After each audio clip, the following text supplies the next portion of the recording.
Well, I think it's one of the best times in the world to grow up. We, of course, there's so many of us, we didn't have a whole lot, but, you know, at one time when we sat down to eat, there's 10 of us around the table, counting my mother and daddy. But us being close together, you know, we owned a good many acres there, and we'd leave in the mornings in the summertime, and we'd be off to the swimming hole in the creek or off in the woods playing and come home late. You know, noontime to eat. There never was any problems with anybody, you know, being hurt or attacked. No fear of walking the road. And we'd walk to church. It's about a mile to church. If my mother and daddy didn't go, we'd all walk. And a lot of good singing. I learned to sing there. Learned to read a little bit of music and sing. And my whole family was singing, you know. We had quartets and trios and solos and different ones, and my mother and daddy was big singers. My mother played the piano there, I think it was 30-something years, and maybe longer, I'm not sure. And my daddy was a big singer, and he'd teach us whatever we wanted. He could sing all 4 parts, and he'd say, "You want to learn to sing bass?" And I had a kind of low voice. I said, "Yeah." He said, "Well, sit beside me in the choir," and that's how I learned. And that's the way they were, you know. They didn't send us off somewhere. They was always there teaching us. But I've loved singing all my life, and I can't get used to the new music, so. You know, you knew all your neighbors, and I remember we had a big peach and apple orchard and big gardens, of course, with that many kids. And if we'd, you know, pick 2 or 3 bushel of peas or something, the neighbors would just come in and help shell them and help get them up. And we'd do the same for them, you know. And it was just really in that area, just like one big family. It wasn't we didn't have a lock on the door. My daddy was a builder, but there wasn't any locks on the door. We'd had to have too many keys, I guess. And when you go home at night and just go open the door and go in, and a lot of times I'd have me and my brother Joe, somebody come home with us, and my mother would come in and count heads before she started breakfast. She'd cook about 2 pans or 30 pans of biscuits, you know, and said, "That's all, I'm not cooking anymore."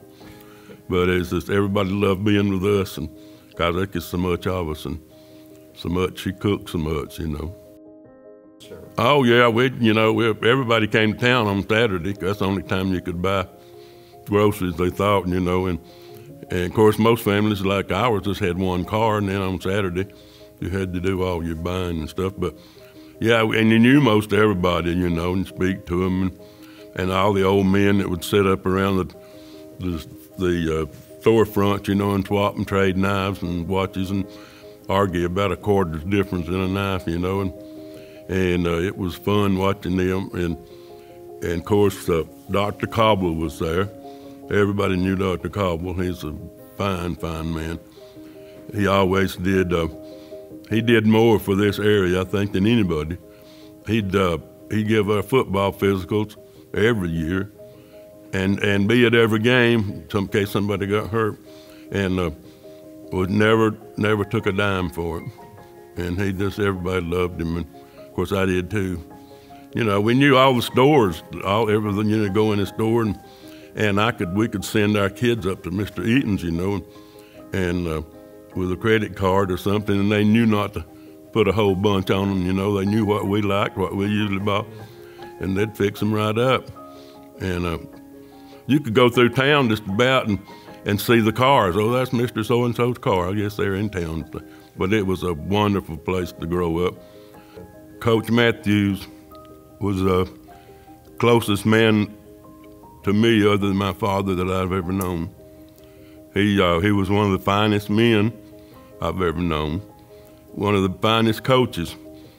And after I played 4 years and got out and was married, I started refereeing football, did for 20 years. And I was amazed at what some of the officials did, the way they talked to their players and using bad language and stuff, which Coach Matthews never did. Never used bad language. He never raised his voice. But he had a command about him that was, I guess, fear, but more like the fear of God. You just knew you had to do what he said, and you wanted to.